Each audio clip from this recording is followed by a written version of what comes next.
درود شریف پڑھنے سے مجلس جیسے ہم نے ذکر کیا بابرکت ہو جاتی ہے۔ جب انسان نبی کریم صلی اللہ علیہ وسلم پر درود شریف بھیجتا ہے تو اللہ تعالیٰ فرشتوں کے سامنے اس کی تعریف کرتا ہے، اور درود شریف پڑھنے والے شخص کی عمر، اس کے عمل اور رزق میں برکت آتی ہے۔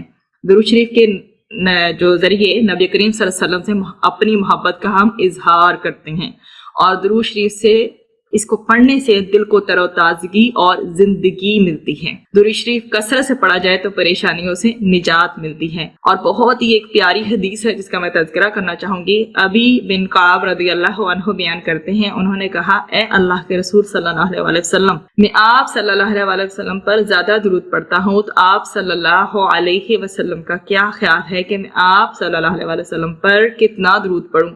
آپ صلی اللہ علیہ وسلم نے فرمایا، ما شئتا، جتنا چاہو۔ میں نے کہا چوتھا حصہ؟ آپ صلی اللہ علیہ وسلم نے فرمایا، ما شئتا فإن زدت فهو خیر لک، جتنا چاہو اور اگر اس سے زیادہ پڑھو گے تو وہ تمہارے لیے بہتر ہے۔ میں نے کہا آدھا حصہ؟ آپ صلی اللہ علیہ وسلم نے فرمایا، ما شئتا فإن زدت فهو خیر لک، جتنا چاہو اور اگر اس سے زیادہ پڑھو گے تو وہ تمہارے لیے بہتر ہے۔ میں نے کہا 2/3؟ رسول اکرم صلی اللہ علیہ وسلم نے فرمایا، ما شئت فإن زدت فهو خیر لک، جتنا چاہو اور اگر اس سے زیادہ پڑھو گے تو وہ تمہارے لیے بہتر ہے۔ میں نے کہا میں آپ صلی اللہ علیہ وسلم پر درود ہی پڑھتا رہوں تو؟ نبی کریم صلی اللہ علیہ وسلم نے فرمایا، اذن تکفا ہمک ویغفر لک ذنبک، تب تمہیں تمہاری پریشانی سے بچا لیا جائے گا اور تمہارے گناہ معاف کر دیے جائیں گے۔ سبحان اللہ۔ اور ایک اور روایت میں اسی کے حوالے سے تذکرہ ملتا ہے، اذن یکفیک اللہ ہم الدنیا والآخرہ، تب تمہیں اللہ تعالیٰ دنیا و آخرت کی پریشانیوں سے بچا لے گا۔ روز قیامت نبی کریم صلی اللہ علیہ وسلم کے سب سے زیادہ قریب وہی شخص ہوگا جو سب سے زیادہ نبی کریم صلی اللہ علیہ وسلم پر درود شریف بھیجتا ہوگا۔ ابن مسعود سے روایت ہے کہ رسول اکرم صلی اللہ علیہ وسلم نے فرمایا، قیامت کے دن لوگوں میں سب سے زیادہ میرے قریب وہ ہوگا جو مجھے سب سے زیادہ مجھ پر درود بھیجے گا، اور درود نہ پڑھنے کی وعید جو ہے وہ بھی ذکر کرتی چلوں۔ جب نبی کریم صلی اللہ علیہ وسلم کا ذکر کیا جائے تو ذکر کرنے اور سننے والوں کو آپ صلی اللہ علیہ وسلم پر درود شریف جو ہے وہ پڑھنا چاہیے، درود بھیجنا چاہیے۔ نبی کریم صلی اللہ علیہ وسلم کا ارشاد ہے، جو اس آدمی کی ناک خاک میں ملے جس کے پاس میرا ذکر کیا گیا اور اس نے مجھ پر درود نہ بھیجا۔ رسول اکرم صلی اللہ علیہ وسلم نے ارشاد فرمایا، بخیل ہے وہ جس کے پاس میرا ذکر کیا جائے اور وہ مجھ پر درود نہ بھیجے۔ اس کے بارے میں مزید فرمایا گیا، جو شخص مجھ پر درود بھیجنا بھول جائے وہ جنت کے راستے سے ہٹ گیا۔ اور اس میں ہم اللہ سبحانہ و تعالیٰ سے التجا کرتے ہیں کہ وہ ہم سب کو رسول اکرم صلی اللہ علیہ وسلم کے تمام حقوق ادا کرنے، ان کی اطاعت کرنے والا بنائے اور ان سے ہمیں سچی محبت کرنے کی توفیق عطا فرمائے۔ اللہ سبحانہ و تعالیٰ روز قیامت ہمیں نبی کریم صلی اللہ علیہ وسلم کی شفاعت اور آپ کے ہاتھوں حوض کوثر کا پانی نصیب کرے، آمین یا رب العالمین۔ آیا نمبر 59 سے لے کر 68 تک، پھر اس سے آگے جائیں گے۔ چہرے کے پردے کے حکم کی بات ہو رہی ہے۔ اللہ سبحانہ و تعالیٰ نے یہاں نبی کریم صلی اللہ علیہ وسلم کو کیا فرمایا کہ اپنی بیویوں سے، اپنی بیٹیوں سے، امت کی عورتوں سے فرما دیجئے کہ اپنی بڑی چادروں میں سے اپنے اوپر لٹکا لیں۔ بہت سارے اہل علم اس سے یہ مفہوم لیتے ہیں کہ ایک نامحرم کے سامنے ایک خاتون کو اپنے چہرے کو بھی چھپانا چاہیے، اوپر سے ڈھانپنا، وہ جس کو گھونگھٹ نکالنا بھی کہا جاتا ہے، اور جلباب مطلب بڑی چادر کہا جاتا ہے، اس کو اختیار کیا جائے۔ تو گھر سے باہر خاتون جائے تو حجاب کا معاملہ ہوگا، پورے جسم کو تو چھپانا ہی ہے، بڑی چادر لینی ہے، یا پھر آج کل عرف عوام میں جسے عبایا کہا جاتا ہے، یا پھر کوٹ کی شکل میں ہو یا بڑی چادر کی شکل میں ہو اور اوپر سے لٹکا لیا جائے، وہ چاہے نقاب کی شکل میں ہو یا گھونگھٹ کی شکل میں ہو، نامحرم کے سامنے کیا کیا جائے، چہرے کو بھی چھپایا جائے۔ اکثریت اہل علم کی یہی رائے رکھتی ہے۔ اس کے بعد مزید ذکر کیا گیا، جو لوگ گستاخیاں کر رہے ہیں نبی کریم صلی اللہ علیہ وسلم کی شان میں، اس قابل ہیں کہ ان پر لعنت ملامت کی جائے اور ان کو قتل کر کے ان کی لاشوں کے ٹکڑے ٹکڑے کر دیے جائیں۔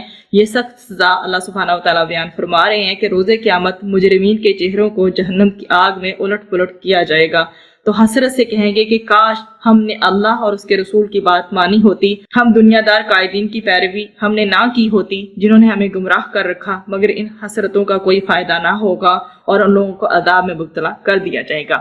اب اس کے بعد آ جاتا ہے انشاءاللہ آخری رکوع، وہ ہے آیت نمبر 69 سے لے کر 73 تک۔ اس میں کیا کہا گیا کہ اللہ کے رسول نبی کریم صلی اللہ علیہ وسلم کو مت ستاؤ، ان کو کسی قسم کا ایذا مت پہنچاؤ، اور اللہ تعالیٰ کا تقوی اختیار کرو، اپنی زبان کی حفاظت کرو۔ موسیٰ علیہ السلام کی قوم نے کیا کیا تھا؟ جس طرح کہ ان کو ایذا پہنچائی تھی، تکلیف جو ہے پہنچائی تھی انفرادی معاملات میں، اجتماعی معاملات میں، تم اپنے پیغمبر نبی کریم صلی اللہ علیہ وسلم کو کسی قسم کا ایذا نہ پہنچاؤ، اور کیا کرو؟ زبان کی حفاظت کرو گے تو اللہ تعالیٰ تمہارے اعمال کی اصلاح فرما دے گا، تمہارے گناہوں کو بخش دے گا۔ یہ بھی فرمایا گیا کہ اللہ تعالیٰ نے ایک امانت کا جو بوجھ آسمانوں، زمینوں اور پہاڑوں پر ڈالا تو خوف زدہ ہو گئے، اس بوجھ کو انہوں نے نہ اٹھایا۔ اور ایک رائے یہ بھی اس کے بارے میں دی جاتی ہے کہ یہ روح کا معاملہ تھا جو انسان میں ڈالی گئی، اور وحی الہی انسان ہی کو اللہ تعالیٰ نے عطا فرمائی، اور روح ہی اس کے بوجھ کو سہار سکتی ہے۔ اس روح کے آ جانے کے بعد انسان کی ملٹیپل اقسام ہیں۔ ایک وہ لوگ ہیں جو روح کے تقاضوں پر عمل کریں، وہی کامیاب ہوں گے، اور ایک وہ لوگ ہیں جو مشرک ہیں، یا وہ لوگ جو کہ منافقین ہیں، یہ وہ لوگ ہیں کہ جن لوگوں نے اس وحی کا انکار کیا ہے اور اس کے تقاضوں پر جو ہے وہ عمل نہیں کرتے، یہ ہیں جو بدترین درجے میں ہوں گے اور اللہ تعالیٰ کے عذاب میں مبتلا کیے جائیں گے۔ اللہ تعالیٰ ہم سب کو روح کے تقاضوں پر عمل کرنے کی توفیق عطا فرمائے، آمین ثم آمین۔ اس میں انشاءاللہ آگے چلتے ہیں سورہ سبا کی طرف۔ بسم اللہ الرحمن الرحیم۔ سورہ سبا کی آیات 54 ہیں، یہ مکی سورہ ہے، اور اس کا تھیم ہے کہ توحید، رسالت محمدی صلی اللہ علیہ وآلہ وسلم اور آخرت پر سطحی اعتراضات کا قرآنی دلائل کی روشنی میں جائزہ لے کر ناشکری، متکبر کی عادت کی پیروی اور شک سے بچتے ہوئے اسلام کو قبول کر لو۔ زمانہ نزول اس کا یہ ہے کہ سورہ سبا اعلان عام کے بعد رسول اکرم صلی اللہ علیہ وآلہ وسلم کے قیام مکہ کے دوسرے دور 4 تا 5 نبوی کے ابتدائی ایام میں نازل ہوئی، جب آپ صلی اللہ علیہ وآلہ وسلم پر شک و ریب کے ساتھ الزامات کی بوچھاڑ ہو رہی تھی، جیسے مجنون، ساحر، مفتری وغیرہ، لیکن مخالفت نے شدت جو ہے وہ پیدا نہیں کی تھی۔ آل داؤد علیہ السلام سے جس شکر کا مطالبہ کیا گیا وہی قریش سے کیا گیا، اور انہیں قوم سبا کے انجام سے ڈرایا گیا۔ تو پچھلی جو سورہ ہے سورۃ الاحزاب، اس میں خاتم النبیین محمد صلی اللہ علیہ وسلم پر رحمت اور سلامتی کا جو ہم نے ٹاپک سٹڈی کیا، یہاں سورہ سبا میں آپ صلی اللہ علیہ وسلم کو بشیر اور نذیر بتایا گیا ہے، اور مشرکین کے تمام الزامات سے بری قرار دے دیا گیا ہے۔ تو آگے بڑھتے ہیں انشاءاللہ سورہ سبا کی طرف۔ اس کی شروع کی آیات کو دیکھتے ہیں۔ اس کی شروع کی آیات 1 سے لے کر 9 تک ظہور قیامت، قدرت باری تعالیٰ کا مظہر بتایا گیا کہ اللہ سبحانہ و تعالیٰ ہی ہے جو اپنے حکم سے قیامت کو برپا کر کے رہے گا۔ اللہ تعالیٰ ہی ہے کہ اس روز وہ نیک بندوں کو بخشش اور عمدہ رزق عطا فرمائے گا، اور جو لوگ اللہ تعالیٰ کے احکامات میں رکاوٹیں ڈالتے ہیں اللہ تعالیٰ انہیں بدترین عذاب میں مبتلا کر دے گا۔ اللہ چاہے تو فوری بھی زمین میں دھنسا دے ان لوگوں کو، یا آسمان کے ٹکڑے ان پر گرا دے، لیکن اللہ تعالیٰ کی رحمت ہے، وہ فوراً نہیں پکڑتا، اور کیا کرتا ہے؟ اصلاح کے لیے بندوں کو مہلت دیتا ہے، یہ اس کی شان کریمی ہے۔ اس کے بعد آیا نمبر 10 سے لے کر 21 تک دیکھیے ناشکری کا انجام۔ یہاں پر پہلے شکر گزار بندوں میں سے حضرت داؤد علیہ السلام اور حضرت سلیمان علیہ السلام پر انعامات کا تذکرہ ہے، یہ تو اللہ کے بہت شکر گزار بندے تھے۔ پھر قوم سبا کا ذکر ہے، یمن کے علاقے میں جو قوم آباد تھی، اللہ تعالیٰ نے بہت سارے انعامات ان کو عطا فرمائے تھے، خوب کھیت عطا فرمائے تھے، فصلیں عطا فرمائی تھیں، تجارت عطا فرمائی تھی، اور خوب پھل ان کے پاس آیا کرتے تھے، اور بڑی تجارتی سرگرمیاں ان کو اللہ نے عطا فرمائی تھیں، بڑے تجارتی روٹس ان کے پاس تھے، یمن سے فلسطین تک جو ہے وہ سفر کرتے تھے، اور اللہ سبحانہ و تعالیٰ نے ان کے لیے بڑی ہی آسانی عطا فرمائی تھی، مگر ان کو ایڈونچر سوجا، کہنے لگے اے اللہ ہمارے سفر کو طویل فرما دیں، یہ تو ہم فوراً جو راستے ہیں طے کر لیتے ہیں۔ اس طرح انہوں نے ناشکری کی، اور اس کی روش ناشکری کی روش اختیار کی۔ اللہ سبحانہ و تعالیٰ نے کیا کیا؟ سیلاب کے ذریعے ان کے باغات کو اجاڑ دیا، ایک بہت زور کا سیلاب آیا، بند ٹوٹ گیا، اور ان کے سارے پھلوں کو، فصلوں کو، کھیتوں کو اللہ سبحانہ و تعالیٰ نے برباد کر دیا۔ اس کے بعد سزا، یہ ان کو سزا ملی اپنے اس ایکشن کی۔ ایک تو اللہ سبحانہ و تعالیٰ نے نعمت دی تھی کہ اتنا سموتھلی وہ سفر کیا کرتے تھے، لیکن انہوں نے اس کو جو ہے وہ ٹھکرایا اس نعمت کو اور کہا کہ ہم بہت جلدی جلدی سفر کر لیتے ہیں.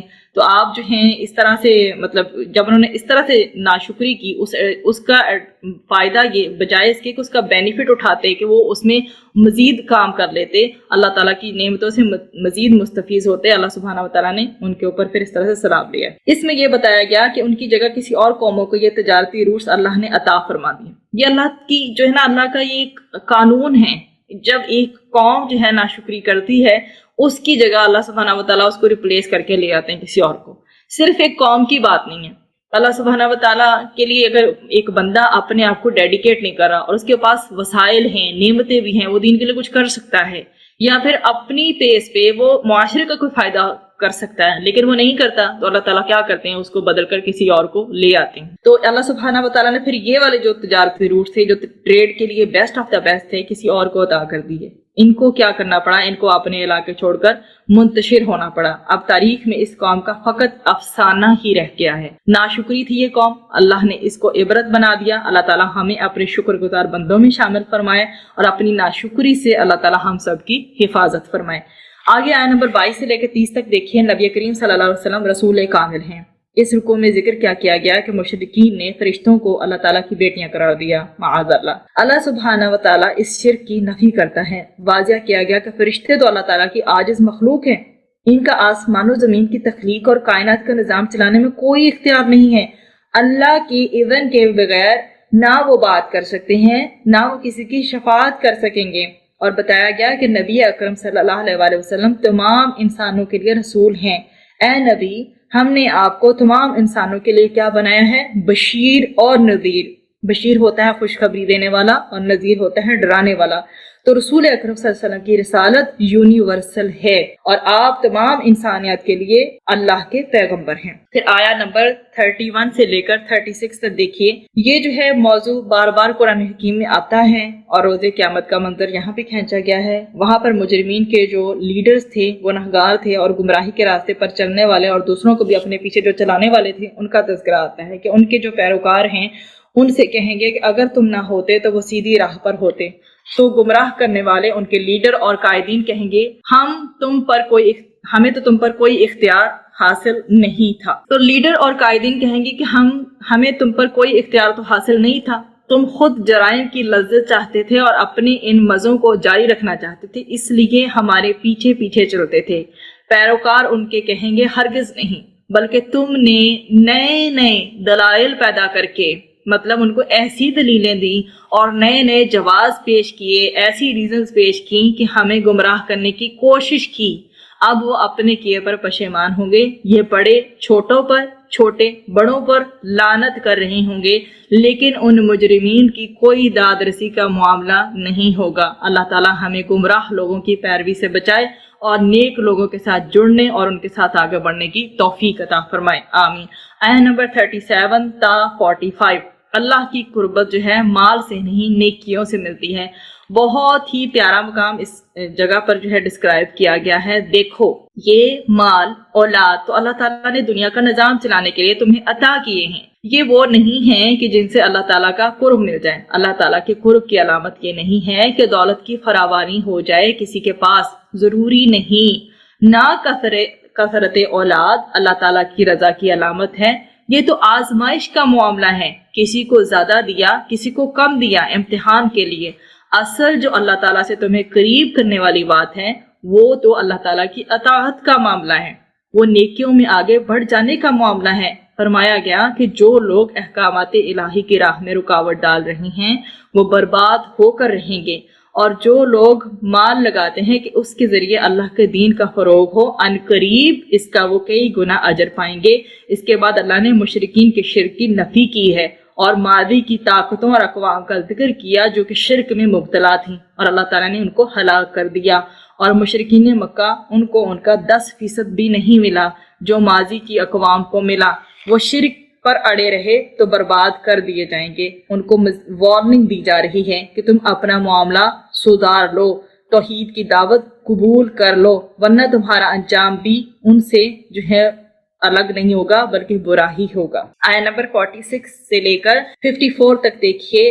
سمجھانے کا جو ہے انداز کس قدر دل سوز ہے، کس قدر پیارا اسلوب ہے جس سے سمجھایا جا رہا ہے۔ بتایا جا رہا ہے کہ ذرا غور کرو، مشرکین مکہ کو کہا جا رہا ہے یہ تمہارے پیارے صاحب مطلب نبی کریم صلی اللہ علیہ وسلم جو تمہارے درمیان موجود ہیں، ان کو ہرگز کوئی جنون تو ہے نہیں، ان کا پاکیزہ کردار تو دیکھو، کیا جنون والا شخص اس کا اتنا عمدہ کردار ہو سکتا ہے؟ یہ تو تمہیں دردناک عذاب سے بچانا چاہتے ہیں، ان کی جو ہے دعوت بے لوث ہے، کوئی غرض نہیں رکھتے، بس چاہتے ہیں کہ تم اللہ سبحانہ و تعالیٰ کی طرف رجوع کر لو۔ ان کی تو عاجزی کا یہ عالم ہے کہ یہ واضح طور پہ تمہیں بتا رہی ہیں کہ یہ خود اللہ کے حکم کے پابند ہیں۔ اگر جو ہے بالفرض محل وہ سیدھی راہ پر نہ ہوں تو ان کے اپنے نفس کا معاملہ ہوگا، لیکن ایسا نہیں، وہ تو دل سوزی کے ساتھ تمہیں دعوت دے رہے ہیں اور عاجزی کے ساتھ بیان کر رہے ہیں کہ وہ خود بھی اللہ کی راہ پر ہیں، تمہیں بھی اسی کی دعوت دیتے ہیں۔ بتایا گیا کہ دیکھو اگر تم آج اس شرک پر اڑے رہتے ہو تو اللہ تعالیٰ کا عذاب آیا چاہتا ہے۔ جب کوئی آفت تمہارے سامنے تمہارے گھروں کے پاس آ جائے گی، مراد یہ ہے کہ اللہ تعالیٰ کا حکم آ جائے کسی عذاب کا، یا جیسے کہ بدر کے بعد میں مدنی دور میں ان کی پٹائی کا معاملہ ہوا، اس آفت یا عذاب سے ان کی طرف ان کو توجہ دلائی گئی، ان کو متنبہ کیا گیا، ان کو وارن کیا گیا۔ اس وقت اگر تم لرزتے ہوئے کہو گے کہ ہاں ہم نے قبول کیا، تو جب عذاب آ جائے تو اس وقت حق قبول کرنے کا کوئی فائدہ نہیں ہوتا۔ ان کو مزید وارننگ دی گئی، اگر اڑے رہے حق کی مخالفت پر تو تمہارا معاملہ بھی وہی ہوگا جو ماضی کی اقوام کا ہوا، کہ جن لوگوں نے پیغمبر کی دعوت کو رد کیا تو پھر ان کے ساتھ کیا ہوا کہ ان کو عذاب نے پکڑ لیا اور حجت تمام ہو گئی۔ آگے جی انشاءاللہ ہم سورہ فاطر کا آغاز کرتے ہیں۔ اس میں عظمت باری تعالیٰ کا جو ہے بیان ہے سورت میں، جو ہمارے سامنے آئے گا انشاءاللہ۔ بہت ہی خوبصورت یہ سورہ ہے۔ سورہ فاطر جو ہے اس کی آیات 45 ہیں، اس کا اور یہ سورہ مکی ہے۔ اس کا تھیم ہے مین، وہ یہ ہے کہ اللہ تعالیٰ کے قانون جزا و سزا کو سمجھ کر قرآن کی دعوت، توحید اور آخرت پر ایمان لاؤ، ورنہ وقت مقررہ پر تمہیں ہلاک کر دیا جائے گا۔ زمانہ نزول کے حوالے سے دیکھیے، سورہ فاطر رسول اکرم صلی اللہ علیہ وسلم کے قیام مکہ کے تیسرے دور 6 تا 10 نبوی میں نازل ہوئی، جب شدت جو ہے وہ مخالفت کی شدت جو ہے بڑھ گئی تھی اور آپ صلی اللہ علیہ وسلم کے خلاف سازشیں ہو رہی تھیں۔ قریش کی متکبر قیادت کو قانون جزا و سزا بتا کر ہلاکت کی دھمکی دی گئی ہے۔ اور پچھلی ابھی جو ہم سورہ سبا دیکھ کر آئے ہیں، اس میں جنات کی عبادت کی نفی تھی۔ اس صورت میں جو ہے مطلب جنات کی عبادت نہیں کرنی، ان کی پرستش نہیں کرنی۔ اس صورت میں فاطر میں فرشتوں کی عبادت کی نفی ہے۔ دونوں صورتوں میں قریش کے استکبار پر جو مشتمل منفی رویے ہیں ان کی نشاندہی کی گئی ہے۔ تو جی آگے بڑھتے ہیں انشاءاللہ۔ اس کے آیا نمبر 1 سے لے کر 7 تک دیکھیے، 1 to 7۔ اللہ کی قدرت کے مظاہر، اللہ تعالیٰ کی رحمتوں کا ذکر ہے۔ فرمایا وہ اپنی رحمت کا فیض جاری فرما دے، کوئی اسے روک نہیں سکتا، اور اگر وہ اپنی رحمت کا دروازہ کسی کے لیے بند کر دے کوئی اسے کھول نہیں سکتا۔ وہی ہر شے کا خالق اور رازق ہے، تمام فیصلے وہ قیامت کے دن وہ اللہ تعالیٰ ہی فرمائے گا۔ اے لوگو، دنیا کی رعنائیوں میں کھو کر آخرت کو بھول مت جانا۔ شیطان کے بارے میں فرمایا کہ بے شک شیطان تمہارا دشمن ہے، تم اس کو دشمن سمجھو۔ ہم دشمن سمجھیں گے تبھی تو فائٹ کر سکیں گے نا اس کے اگینسٹ۔ تو اللہ سبحانہ و تعالیٰ کہتا ہے کہ وہ دشمن ہے تمہارا، اس کو دشمن سمجھو گے تو تبھی فائٹ کے لیے تیار رہو گے، تبھی اس کے جو اندیشے جو تمہیں تمہارے دلوں میں ڈالتا ہے، وسوسے ڈالتا ہے، اور کدھر سے کدھر تمہاری جو ہے وہ پلاننگ کو لے جاتا ہے، تو کیا کرو، اس کو دشمن سمجھو، اسے کنسیڈر ہم as an enemy so you can fight better. تو اللہ تعالیٰ ہم سب کو شیطان کے حملوں سے محفوظ فرمائے۔ آیا نمبر 8 سے لے کر 14 تک دیکھیے، عزت کس کے ذریعے ملے گی؟ قرآن کے ذریعے ہی ملے گی۔ بتایا گیا کہ اس مقام پر کہ عزت تو تمام کی تمام اللہ تعالیٰ کے ہاتھ میں ہے، اللہ تعالیٰ کے اختیار میں ہے۔ جو عزت چاہے اور جس طرح سے وہ عزت چاہے وہ اللہ تعالیٰ عطا کرتا ہے انسانوں کو۔ اور اللہ تعالیٰ کی کیا کرو؟ اللہ تعالیٰ کے ذکر کرو، اور اللہ سبحانہ و تعالیٰ کا جو پاکیزہ کلمے ہیں، اللہ سبحانہ و تعالیٰ کے پاکیزہ کلمے ہیں، ان کو قبول کرو اور اس نظریے کی سربلندی کے لیے جدوجہد کرو۔ اللہ کے ہاں اعمال کی قبولیت کے لیے کلمہ اور ذریعہ پاکیزہ ہونا چاہیے۔ یہ پاکیزہ کلمہ، نیک کلمہ جو ہے، یہ آگے بڑھاتا ہے انسان کو قبولیت کے اعتبار سے۔ اللہ تعالیٰ کا عطا کردہ پاکیزہ نظریہ جس سے ہمیں عزت ملے گی وہ اللہ کی یہ جو کتاب ہے قرآن حکیم ہے، اللہ کے نبی رسول اکرم صلی اللہ علیہ وسلم فرمایا اس قرآن کی بدولت اللہ قوموں کو عروج دے گا اور ترک کرنے کی وجہ سے قوموں کو ذلیل و رسوا کرے گا۔ یہ صحیح مسلم میں ہمیں حدیث ملتی ہے۔ آج بھی اگر ہم عزت چاہتے ہیں تو قرآن کو تھامنا ہوگا، اس کے حقوق ادا کرنے ہوں گے، اس پر ایمان بھی ہو، اس کی باقاعدہ تلاوت بھی ہو، اس کو سمجھنے کی کوشش بھی کی جائے، اس کے احکام پر عمل اور ان کے نفاذ کے لیے جدوجہد کی جائے اور اس کے پیغام کو دوسروں تک پہنچانے کی کوشش بھی کی جائے۔ اللہ تعالی ہم سب کو اس کی توفیق عطا فرمائے۔ اس کے برعکس جو اللہ تعالیٰ کی کتاب کی ناقدری کرتے ہیں اور اس کی تعلیمات کو جاری ہونے سے روکتے ہیں، فرمایا کہ وہ ذلیل اور رسوا ہوں گے۔ آیت نمبر 15 سے 26 تک دیکھیے، اللہ تعالیٰ غنی ہے اور ہم فقیر ہیں۔ اللہ تعالیٰ نے ہمیں ہماری اوقات بیان فرما دی ہے۔ تمام انسان اللہ تعالیٰ کے در کے محتاج اور فقیر ہیں، جبکہ اللہ تعالیٰ تمام مخلوقات سے غنی ہے۔ جب چاہے کسی نافرمان قوم کو وہ ہلاک کر دے اور اس کی جگہ کسی اور قوم کو لے آئے اور دنیا کی نعمتوں کا امین بنا دے۔ ہر انسان اللہ کے سامنے پیش ہوگا اور اپنے کیے کا جو ہے بدلہ پا لے گا اور کوئی کسی دوسرے کے گناہوں کا بوجھ نہیں اٹھائے گا۔ اللہ تعالیٰ ہمارے کل کے حساب کے معاملے میں آسانی فرمائے۔ اللہم حاسبنا حسابا یسیرا، آمین۔ پھر آیت نمبر 27 سے 37 تک دیکھیے کہ اللہ کی قدرت کا حسین کرشمہ، کائنات کی رنگا رنگی۔ اس کائنات میں جا بچا رب کائنات کی نشانیاں موجود ہیں۔ اس کی معرفت کے حصول کے لیے ذکر ہے کہ اللہ نے میوے، پھل، پہاڑ، انسان اور طرح طرح کے جاندار بنائے ہیں جن کے طرح طرح کے رنگ ہیں، رنگینی ہے پرندوں میں، جانوروں میں۔ فرمایا دیکھو کہ کیا خوبصورت ہیں، کس قدر رونق ہے اللہ سبحانہ وتعالیٰ نے اس کائنات کو عطا فرمائی ہے ان کے ذریعے، اور کیا خوب رونق بخشی ہے اللہ سبحانہ وتعالیٰ نے۔ جو علم رکھنے والے ہیں، حق کا علم رکھنے والے ہیں، وہ اللہ کی قدرتوں کا احساس کرتے ہوئے لرزتے رہتے ہیں۔ پھر پیروی کی نیت سے جب تلاوت قرآن کرنے والے، نماز کے ذریعے اللہ سے لو لگانے والے، مطلب پیروی کی جن کی نیت ہو، فالو کرنے کی نیت ہو، وہ کیا کرتے ہیں؟ وہ تلاوت قرآن کے ذریعے، نماز کے ذریعے اللہ سے لو لگاتے ہیں، اور ظاہر ہو یا پوشیدہ جیسا بھی معاملہ ہو اللہ کی راہ میں خرچ کرتے ہیں۔ یعنی پیروی کی نیت سے جو تلاوت کرتے ہیں قرآن کی، یہ سمجھ کر، اور نماز ادا کرنے والے، اللہ کی راہ میں خرچ کرنے والے ایسی تجارت کر رہی ہیں جس میں کبھی بھی خسارہ نہیں ہوگا۔ قرآن پر ایمان لانے کی کسی کو توفیق ہوتی ہے، ہر ایک کو توفیق نہیں ملتی۔ ہر ایک کو نہ تو ایمان پورا کا پورا ملتا ہے، اللہ سبحانہ وتعالیٰ سب کو با ایمان کرے، لیکن یہ ہوتا ہے کہ نہ تو ہر ایک کو اللہ تعالیٰ نے اس نعمت سے نوازا ہے کہ ہر ایک کے پاس ایمان کی نعمت ہے۔ اگر پھر ایمان کے بعد اللہ سبحانہ وتعالیٰ نے ہمیں قرآن کی نعمت بھی دے دی ہے تو ہمیں اس کی قدر کرنی چاہیے۔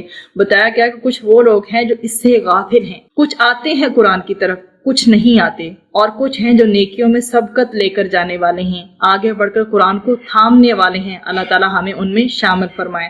بتایا گیا کہ یہ جو قرآن ہے، قرآن کے ساتھ جڑتے ہیں، قرآن کے ساتھ آگے بڑھتے ہیں، یہ بہت بڑا فضل ہے اللہ سبحانہ وتعالیٰ کا۔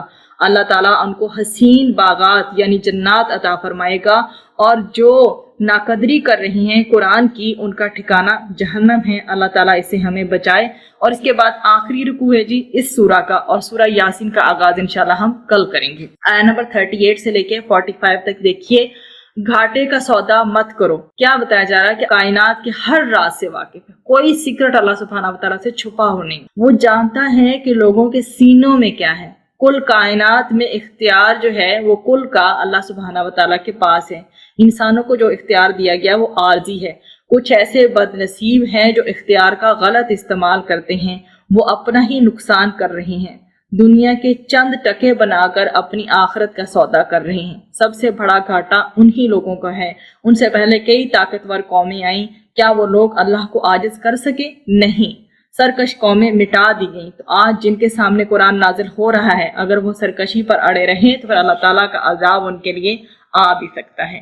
اور اللہ سبحانہ وتعالیٰ کے کرم سے آج کے پارے کی مختصر تفسیر الحمدللہ مکمل ہوئی، اور انشاءاللہ جو ہے وہ کل ہم سورہ یاسین سے آغاز کریں گے۔ اللہ سبحانہ وتعالیٰ سے جو ہم تھوڑی سی دعا کر لیتے ہیں آخر میں، اے اللہ اللہم صلی وسلم علی نبینا محمد۔ یا رب العالمین، ہمارا دل تو یہ چاہتا ہے کہ ہم تیری بہت ہی اچھی تعریف کریں جس کا تو حقدار ہو، پر ہم بیان ہی نہیں کر سکتے کیونکہ ہمارے پاس نہ ہی وہ الفاظ ہیں جو تیری شان کے مطابق ہو، اور نہ ہی ہماری اتنی اوقات ہے۔ مالک تو سب سے زیادہ رحم کرنے والا ہے، تیرے جیسا اور کوئی نہیں۔ اور ہو بھی نہیں سکتا۔ اے ہمارے پیارے رب، ہمیں سکھا دے کہ ہم تیری پسند کی حمد کریں، ہمیں توفیق دے دے، ہمیں اور ہماری نسلوں کو بہترین صلاحیتوں سے نواز، اور وہ صلاحیتیں ہم تیری راہ میں تیری خوشنودی حاصل کرنے کے لیے صرف کریں۔ اے اللہ سبحانہ و تعالی ہم سے خوش ہو جا۔ بہت سی تیرے بندے بندیاں طرح طرح کی پریشانیوں کا سامنا کر رہے ہیں، ہر طرف سے مصیبتیں ان کو گھیرے ہوئے ہیں، کوئی راہ نہیں پاتے ان سے نکلنے کی، لیکن اے اللہ تو ہر چیز پر قادر ہے، تو ہی سب پریشانیوں کو دور کر سکتا ہے۔ کوئی اگر صحت کی طرف سے تو تنگ ہے تو یا الہی اسے شفائے کاملہ عطا فرما، کوئی کسی مالی مسائل کا شکار ہے تو یا پروردگار ان کے مالی مسائل جو ہیں ان کو دور کر دے اور ان کے لیے رزق کی فراوانی کر دے، اگر کوئی روحانی تکالیف سہ رہا ہے تو یا رب ان کو روحانی شفا عطا فرما۔ اے مالک الملک تو اپنی عظمت اور شان سے ہر طرح امداد کر، مصیبتیں جو ہیں وہ مصیبتیں، کرب، رنج و غم اور حزن سے ہم سب کو نجات عطا فرما، اور کسی کی قدرت نہیں ہے جو ہمیں ان سب سے بچائے۔ یا رب ہم تیری پناہ مانگتے ہیں برے اخلاق سے، برے اعمال سے اور بری خواہشات سے۔ یا رب ذوالجلال والاکرام ہماری دنیا بہترین کر دے اور ہماری آخرت بھی بہترین کر دے۔ یا پروردگار تو اپنے لطف و کرم، اپنی عنایت خاص سے یا رب اس دعا کو بھی قبول فرما، اور جو ہم نے مانگا ہے وہ عطا فرما، جو ہم نے نہیں مانگا وہ عطا فرما۔ ہم تجھ سے سوال کرتے ہیں ان تمام بھلائیوں کو جو نبی کریم صلی اللہ علیہ وآلہ وسلم نے آپ سے مانگی، اور ہم ان تمام چیزوں سے جو ہیں وہ بچنا چاہتے ہیں جن سے نبی کریم صلی اللہ علیہ وسلم نے آپ سے پناہ مانگی ہے۔ اللہم اغفر لی ولوالدی وللمؤمنین والمؤمنات والمسلمین والمسلمات ربنا تقبل منا انک انت السمیع العلیم وتب علینا انک انت التواب الرحیم اللہم توفنا مسلمین والحقنا بالصالحین آمین یا رب العالمین۔